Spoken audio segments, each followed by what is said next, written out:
Munich शहर में TV9 के खास मेहमान हैं राजस्थान के माननीय मुख्यमंत्री भजनलाल शर्मा जी। भजनलाल शर्मा साहब, आप TV9 में स्वागत आपके। थैंक यू साहब, बहुत बहुत धन्यवाद। आज आप म्यूनिख शहर में आए हैं राजस्थान का इंडस्ट्रियल प्रमोशन के लिए, तो आपका क्या मकसद है? आप मुख्यमंत्री बनने के बाद इतना बड़ा लेवल में Rajasthan, rising Rajasthan world map में कर रहे हैं, आपका सपना है राजस्थान के लिए?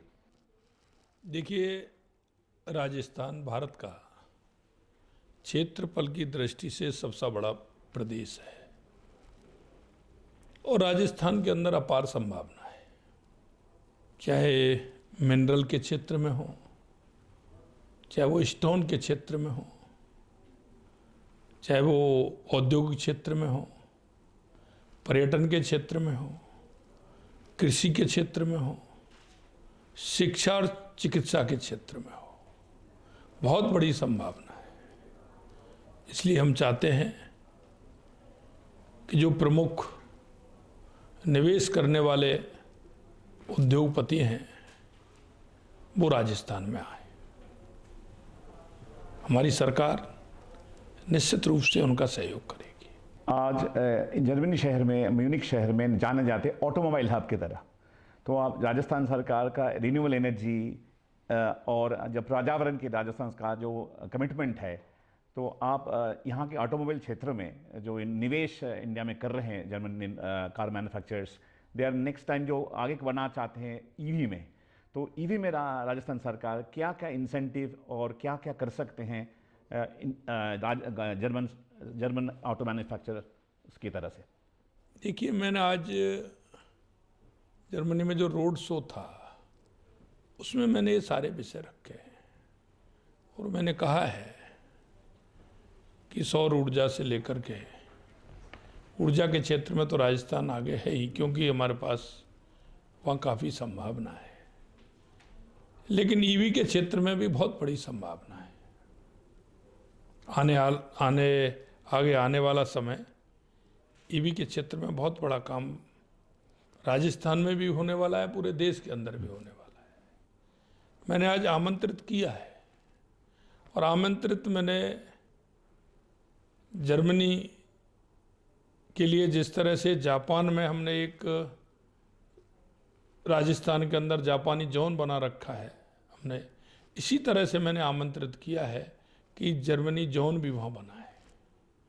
जर्मनी जोन अगर वहाँ बनेगा तो ईवी में बहुत बड़ा काम है। निश्चित रूप से मैं चाहता हूँ कि हर क्षेत्र में जिस तरह से जर्मनी आगे है, चाहे ऑटोमोबाइल हो, चाहे एनर्जी के क्षेत्र में हो, जिस क्षेत्र में वो आना चाहते हैं, जैसा मैंने आपको कहा कि अपार संभावना है, निश्चित रूप से हम सहयोग करेंगे। और सरकार की जो पॉलिसी हैं उनमें भी हमने कहा है कि उसमें भी हम काफ़ी छूट करते हुए, उनको सुविधा देते हुए हम चाहते हैं कि जर्मनी जोन भी राजस्थान के अंदर बने और उसमें हमारे निवेशक आए हैं, उनकी तकनीकी का सहायता लेते हुए हमारे राजस्थान में वो निवेश करें। ऐसा मैंने आज रोड शो के अंदर कहा है। मुख्यमंत्री जी, जो आप राजस्थान में जो जर्मन जोन बता रहे हैं, ये एक बहुत बड़ा घोषणा है। कोई भी देश की तरफ से, राज्य की तरफ से, भारत में राज्य की तरफ से, ये जर्मन जोन का आपका जो कॉन्सेप्ट है, आपका जो सपना है, थोड़ा और विस्तारित बताएंगे तो और स्पेसिफिक हो जाएगा।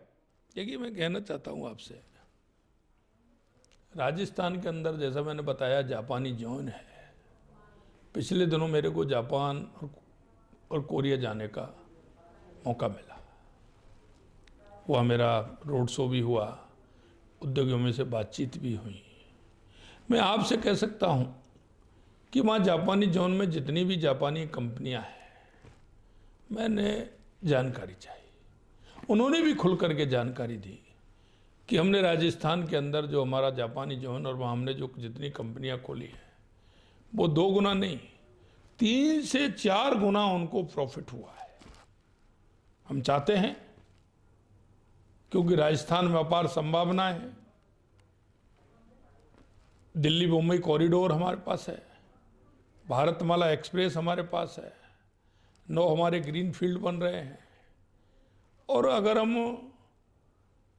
रोड की तरफ देखें तो हम देश में तीसरे नंबर पर है। रेलवे कनेक्टिविटी से देखें तो हम 5वें नंबर पर हैं। राजस्थान के अंदर संभावना है, और मैं इसलिए कहना चाहता हूँ क्योंकि ऑटोमोबाइल क्षेत्र में जर्मनी का बहुत बड़ा योगदान है। और मैं कहना चाहता हूँ कि ऑटोमोबाइल क्षेत्र में और फुटबॉल में जर्मनी आगे है। जर्मनी के लोगों की दिलचस्पी है। मैं आमंत्रित करना चाहता हूँ, और फुटबॉल के लिए भी हम उनको जर्मनी जोन बनाएंगे तो उसमें भी अच्छा योगदान देने का प्रयास हम करेंगे, जिससे हमारा और जर्मनी का पुराना नाता है। हमारी संस्कृति जर्मनी की संस्कृति में बहुत एकता है।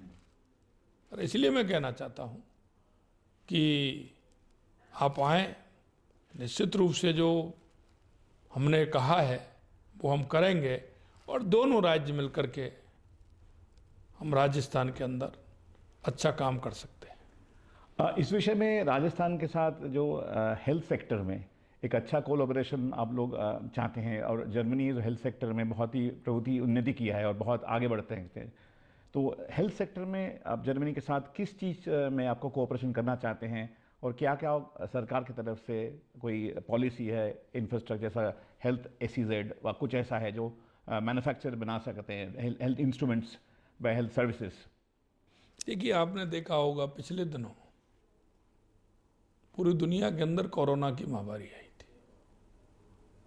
लोगों ने कहा था कि इतनी बड़ी जनसंख्या वाला देश भारत का क्या होगा, लेकिन मैं कह सकता हूँ देश की यशस्वी प्रधानमंत्री नरेंद्र मोदी जी के नेतृत्व में हमने उस कोरोना के समय भी प्रयास करते हुए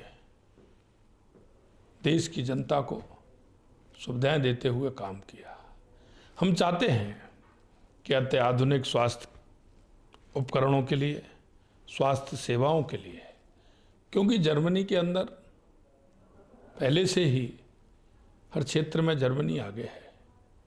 हम चाहते हैं कि उनके साथ मिलकर के साझेदारी में हम हर क्षेत्र में काम करें, तो स्वास्थ्य के क्षेत्र में भी हम काम करें, और स्वास्थ्य के क्षेत्र में काम करते हुए हम मिलकर के देश में तो करें, लेकिन दुनिया में भी अच्छा काम हो, जिससे कि जर्मनी और राजस्थान भारत को मिलकर के एक अच्छा एक्सपीरियंस जो है वो आगे काम आए और हम ठीक प्रकार से काम कर सकें। मुख्यमंत्री जी, हमारा जर्मनी के एजुकेशन एंड जर्मन गवर्नमेंट, बहुत सारे state government universities German education को इंडियन एजुकेशन में हिस्सा ले रहे हैं, स्टूडेंट का आह्वान कर रहे हैं, स्किल मैन फोर्स आ रहे हैं। तो इस विषय में आपके सरकार के क्या विजन है जो इस तरह से साझेदारी में आगे बढ़ सकते हैं दोनों देशों में? देखो, आपने अच्छा क्वेश्चन किया है, और ये क्वेश्चन इसलिए मैं अच्छा बता रहा हूँ आपको कि हमारे राजस्थानियों को जर्मनी में पढ़ाई करने का, जर्मनी सीखने का उनके अंदर उत्साह है। और मैंने कहा है कि दोनों देश मिलकर के, क्योंकि यहाँ स्किल है, स्किल का कोई ऐसा कोर्स हो, क्योंकि हमारे यहाँ यूथ है, उसका फ़ायदा जर्मनी को मिले, उनके स्किल का फ़ायदा हमें मिले, दोनों जॉइंट आपस में बातचीत करके मैंने कहा है कि आप कोई एजुकेशन इंस्टीट्यूट खोल सकते हैं जिसमें जर्मनी भाषा भी सिखाई जा सकती है, और हम वहाँ से हमारे उस यूथ को जो जहाँ आवश्यकता है हम ठीक प्रकार से अगर करेंगे तो आपकी समस्या का भी समाधान होगा और हमारे यूथ को रोजगार भी मिलेगा। हम चाहते हैं कि स्किल के क्षेत्र में, एजुकेशन के क्षेत्र में दोनों देश, राजस्थान और जर्मनी दो प्रदेश हमारा, दोनों मिलकर के काम करें, जिससे कि आपकी समस्या का समाधान हम करें और हमारी समस्या का समाधान आप करें। दोनों मिलके करेंगे तो हमारा राजस्थान की जो इकोनॉमी की है उस पर बहुत बड़ा अंतर आएगा। जैसे जर्मनी में, यूरोप में बहुत सारे एक राजस्थान के लिए के बहुत लोग उत्साह है, राजस्थान का बहुत सारे फेस्टिवल्स में यूरोपियन में बहुत रुचि रखते हैं, जर्मन लोग बहुत रुचि रखते हैं। तो ये जो टूरिज़्म राजस्थान के साथ जर्मनी का, इस विषय में आपका सरकार का क्या कोई खास विजन है जो इसको और बढ़ावा दे, इसमें निवेश बढ़े, कि वो राजस्थान भी एक अच्छा डेस्टिनेशन जर्मन लोगों का, यूरोपियन लोगों का है? इसके विषय में आपका कोई, आपका सरकार का कोई आगे अपना कोई रणनीति, और कोई रणनीति बोलना नहीं चाहिए, कोई आपका नीति स्पष्ट है? देखिए, मैं कहना चाहता हूँ आपसे, जैसा मैंने पहले कहा, राजस्थान की और जर्मनी की कई विशेषताएं हैं और एक रूपता है। एक रूपता यह है कि यहाँ पुराने जो विरासत है, क्योंकि हम भी पुरानी विरासत पर गर्व करते हैं, यहाँ भी पुरानी विरासत है और हमारे देश के अंदर, प्रदेश के अंदर भी पुरानी विरासत है। और राजस्थान प्रमुख रूप से बड़े बड़े किले, पहाड़ियों के ऊपर बड़े किले, वहाँ की हवेलियाँ, वहाँ का टूरिज्म, पर्यटन अनोखा है। अगर मैं कहूँ कि दुनिया में अगर पर्यटन की दृष्टि से, देश में नहीं, दुनिया में अगर पर्यटन की दृष्टि से कोई अगर प्रदेश है तो वो राजस्थान है। और अभी मैं कहना चाहता हूँ, मैं 4 दिन पहले केवलादेव नेशनल पार्क गया था भरतपुर के अंदर, तो वैसे ही मैं डिस्कस कर रहा था, तो जर्मनी के मेरे को 4-5 पर्यटक वहाँ मिल गए। मैंने देखा, आप कहाँ से आए? उन्होंने कहा जर्मनी की। मैं जर्मनी जाने वाला हूँ। मैंने उनसे विचार विमर्श किया, तो मुझे लगता है कि जर्मनी से बहुत बड़ी संख्या में टूरिस्ट भारत आता है, जिसमें उसका 70% राजस्थान में आता है। राजस्थान जाना ही पड़ेगा। यहाँ पे जो लोग कॉमन मैन आप देखेंगे वो राजस्थान जाते हैं, इंडिया में जाएगा। तो इसलिए मैं कहना चाहता हूँ कि राजस्थान के पर्यटन के क्षेत्र में भी राजस्थान आगे है। वहाँ कई तरह के, अलग अलग तरह के पर्यटक हैं। अगर हमारा जैसलमेर, बाड़मेर देखेंगे तो रेगिस्तान है, डेजर्ट है। अगर आप उदयपुर देखेंगे तो झीलों की नगरी है। अगर आप बीकानेर देखेंगे तो पुराना शहर है, हवेलियाँ हैं, अलग ही उसका आनंद है। हमारे किले, महल, फिर अभ्यारण्य है, आपको वहाँ टाइगर भी मिलेगा। अगर आप रणथंभौर जाएंगे, सरिस्का जाएंगे, नाहरगढ़ जाएंगे तो वहाँ टाइगर मिलेगा। भरतपुर में जाएंगे तो बर्ड सेंचुरी मिलेगी। इस तरह से हमारे बहुत अच्छे पर्यटन के स्थान हैं। निश्चित रूप से हम चाहते हैं कि जर्मनी और राजस्थान में पर्यटन की दृष्टि से भी एक रूपता है, वो आएँ और पर्यटन के क्षेत्र में भी अपना निवेश कर सकते हैं, आ सकते हैं। और एक चीज़ जर्मनी में हम लोग काफ़ी लोग पसंद करते हैं, पीपल टू पीपल इनिशिएटिव में, जैसा राजस्थान का हैंडीक्राफ्ट्स, यहाँ पे बहुत ही सारा राजस्थान का स्टोन क्राफ्ट्स, ज्वेलरी, जॉल स्टोन्स, इस विषय में बहुत सारे लोगों में यहाँ पे दिलचस्प हैं, मगर इसमें थोड़ा आपका जो यहाँ पहुँचना चाहिए। हैंडीक्राफ्ट्स का यहाँ पे अच्छा माहौल है, लोग पसंद करते हैं और उसको रिस्पेक्ट करते हैं। तो इस विषय में जो हैंडीक्राफ्ट्स, रूरल क्राफ्ट जो राजस्थान का है, इस विषय में इसका एक्सपोर्ट्स व इंडियनाइजेशन करने के लिए आपका क्या दृष्टिभंगी है और आपका क्या विजन है इसमें? देखिए, मैं कहना चाहता हूँ, राजस्थान के अंदर हमारे अलग अलग प्रोडक्ट है, चाहे वो हैंडीक्राफ्ट हो, ज्वेलरी हो, कहीं की कढ़ाई की साड़ियाँ मिलती हैं, तो कहीं दरी मिलती है, तो कहीं दूसरे स्थान पर अगर आप जाओगे तो आपको चमड़े के बने हुए सामान मिलते हैं। कई तरह का हैंडक्राफ्ट है। 1 डिस्ट्रिक्ट 1 प्रोडक्ट के माध्यम से राजस्थान काम करता है और उनका बहुत बड़ा योगदान है। और छोटे छोटे रूप में वो हैंडीक्राफ्ट का काम करते हैं। एमएसएमई के क्षेत्र में वो हैंडीक्राफ्ट से लेकर के बहुत सारे ऐसे प्रोडक्ट हैं जो राजस्थान के अंदर बनते हैं। निश्चित रूप से वो पुरानी परंपरा के आधार पर वो हमारा पुराना जो लघु उद्योग है वो हमारा राजस्थान में बहुत प्रसिद्ध है और हर जगह की अलग ख्याति होती है वहाँ।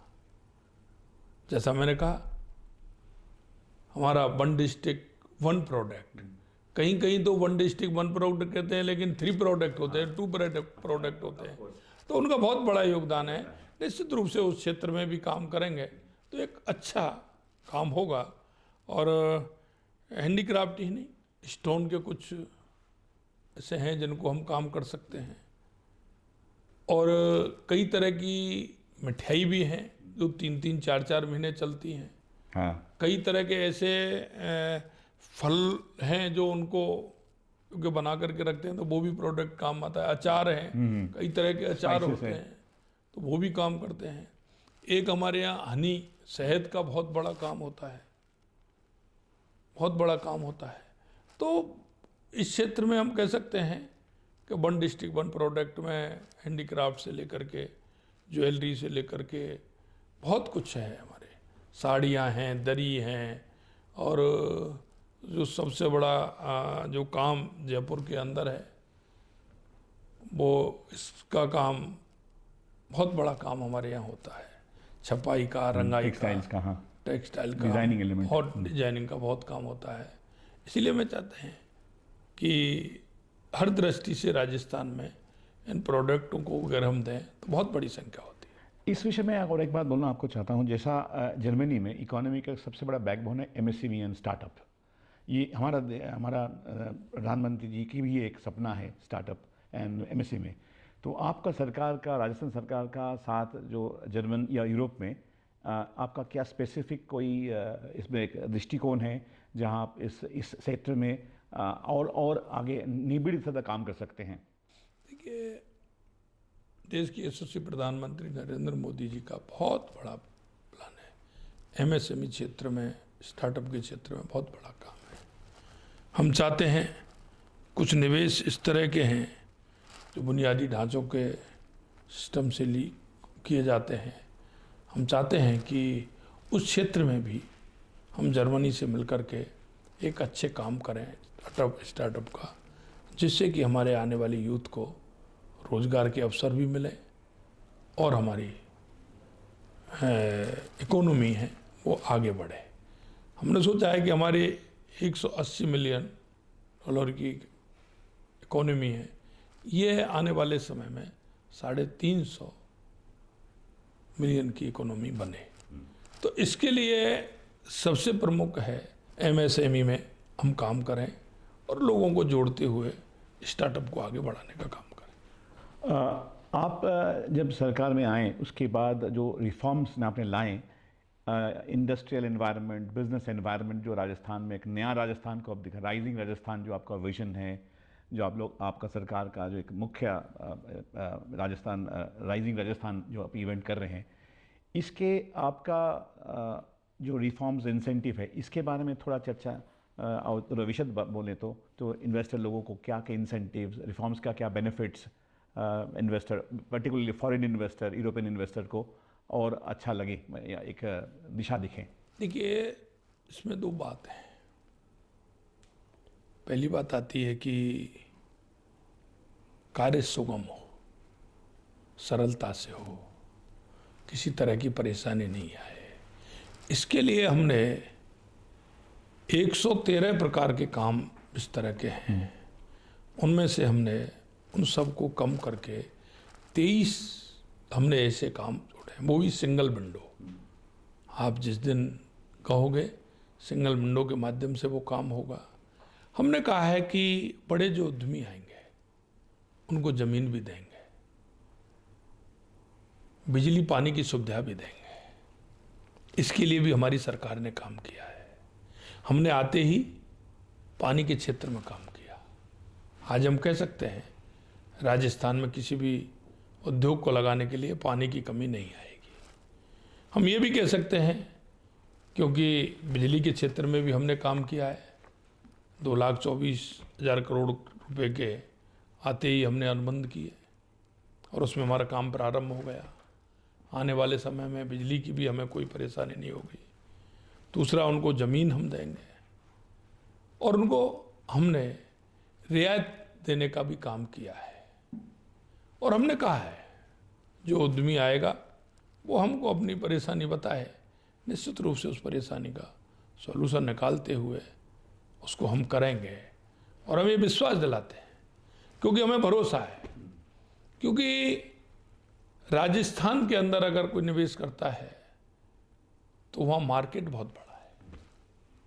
दूसरा मैं कहना चाहता हूँ, आज किसी भी क्षेत्र में हम बात करें तो दुनिया का सबसे बड़ा अगर कोई मार्केट है तो वो भारत है। हाँ, अनडाउटेडली। तो इसलिए वो प्रॉफिट होती है। हमारे पास प्रोडक्ट बनाने के लिए रॉ मटेरियल वो अवेलेबल है, उसका ट्रांसपोर्ट नहीं होता है, तो उस ट्रांसपोर्ट के कारण जो महंगा पड़ता है वो भी उसमें सस्ता पड़ेगा। चाहे हम पेट्रोमैक्स के क्षेत्र में हो, ऑटोमोबाइल के क्षेत्र में हो, चाहे हम उद्योग यानी कि मिनरल के क्षेत्र में हो, सीमेंट कंपनी से लेकर के वो सब सारा कुछ राजस्थान के अंदर है। तो इसलिए मैं कह सकता हूँ कि राजस्थान में निवेश करने से उद्यमियों को कई गुना फायदा होता है। यूरोप में या जर्मनी में खास एक रिन्यूएबल एनर्जी के लिए, ग्रीन एनर्जी के बहुत चर्चा होते हैं, बहुत काम होते हैं। तो राजस्थान भी आपका सरकार बहुत सारे विजन डॉक्यूमेंट बनाए हैं, इस विषय में थोड़ा आप चर्चा करें। तो कैसे रिन्यूएबल एनर्जी में राजस्थान आपका जो सपना है, कैसे इसको आगे बढ़ा रहे हैं, जो हमारा भारत वर्ष का सपना है? देखिए, सौर ऊर्जा के क्षेत्र में जैसा मैंने बताया 365 सूर्य भगवान की कृपा रहती है। सूर्य भगवान की हमारे ऊपर कृपा है, 365 दिन पूरे सूर्य भगवान की कृपा रहती है। जमीन हमारे पास है, इसलिए उस क्षेत्र में भी हम काम कर सकते हैं। दूसरा मैं कहना चाहता हूँ, हमने पंप स्टोरेज में, बैटरी स्टोरेज में भी हम काम कर रहे हैं, जिससे किसी भी प्रकार से कहीं परेशानी नहीं हो। और मैं आपको ये विश्वास दिलाता हूँ कि आने वाले समय में एनर्जी के क्षेत्र में राजस्थान देश का नहीं दुनिया का सबसे बड़ा केंद्र होगा, क्योंकि जो हमारे पास है वो किसी और के पास नहीं है। उस क्षेत्र में भी ग्रीन हाइड्रोजन में भी हम काम कर रहे हैं, इसमें भी हम काम कर रहे हैं, विंड में भी हम काम कर रहे हैं और ऊर्जा में भी काम कर रहे हैं। और इसलिए कि हमारे पास संभावना है, और संभावना है तो उसमें हम काम कर रहे हैं। इसमें भी हमने कहा है कि आप आएँ और उसमें सहभागी बने। बाकी कंपनी आ रही हैं, आप भी आइए और राजस्थान में निवेश करिए, हमने आमंत्रित किया है। मुख्यमंत्री जी, आप हमारा आखिरी सवाल आपके साथ बहुत अच्छा लग रहा है बात का, आपका जो अंतर से आप बोल रहे हैं, तो इसको हमारी चर्चा को आगे बढ़ाना चाहते हैं, मगर समय है तो हम चाहते हैं आपका राजस्थान का जो सपना है उस सपने को थोड़ा आपका दिल से बयान कीजिए। देखिए, मैं आपको कहना चाहता हूँ, जैसा मैंने आपसे कहा, राजस्थान में धरोहर के रूप में बहुत कुछ मिला है, बहुत कुछ मिला है। जितने भी हैं मिनरल्स, मैंने जैसा कहा आपको, वो राजस्थान में। अब तो रेयर और भी मिल रहे हैं। हमें 20% पेट्रोलियम राजस्थान के अंदर है, दुनिया का गैस है,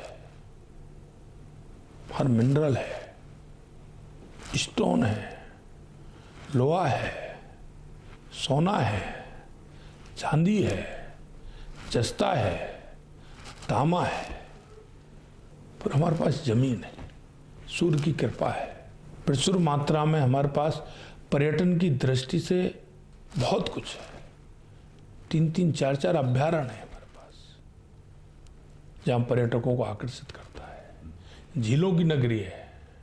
आप अगर वीडिंग की बात करेंगे तो राजस्थान के अंदर दुनिया की ऐसा कोई देश नहीं हुआ जिसकी शादी वहाँ नहीं होती है। अच्छी शादी करने वाला आपको 3 साल से पहले बुकिंग नहीं मिलेगी। अभी हम कोरिया गए तो हमसे कहा था कि वहाँ हम शादी करना चाहते हैं, लेकिन आपके यहाँ बुक है, हमें कोई होटल खाली नहीं मिला। इसलिए हम चाहते हैं कि आप आइए, होटल में भी अगर आप आएंगे तो आपको वहाँ फ़ायदा होगा। इसलिए मैं कहना चाहता हूँ, राजस्थान में बहुत संभावना है, हर क्षेत्र में संभावना है। इसलिए मैं निवेशकों को आमंत्रित करने के लिए आया हूँ कि आप आइए, जिससे कि हमारा भारत विकसित भारत बन सके, हमारा राजस्थान विकसित राजस्थान बन सके। आप आएँ और अपना निवेश करें और उसका लाभ भी उठाएं। वो विकसित राजस्थान ही नहीं, क्योंकि जैसा मैंने आपको कहा कि जापानी कंपनी में 1 गुना नहीं, 3-3, 4-4 गुना उन्होंने लाभ लिया है। अच्छी बात है, मेरे यहाँ के युवाओं को रोजगार मिले, स्किल मिले, तो एक अच्छा राजस्थान, सुंदर राजस्थान, विकसित राजस्थान बनाने की जो हमारी कल्पना है, देश की यशस्वी प्रधानमंत्री नरेंद्र मोदी जी की विकसित भारत की कल्पना है, विकसित राजस्थान की कल्पना है, उसको हम साकार कर सकें, इसलिए मैंने आपसे कहा। मैं बहुत धन्यवाद मुकुंद जी, आपका सपना राजस्थान के लिए। TV9 की तरफ से ये एक बहुमूल्यवान हमारा निवेदन है। माननीय मुख्यमंत्री जी का ये जर्मनी सफ़र, यूरोप सफ़र और सफल रहे, और राइजिंग राजस्थान का जो सपना राजस्थान वासी के लिए माननीय मुख्यमंत्री देख रहा है, उसको एक अच्छा साकार रूप ले। नमस्कार।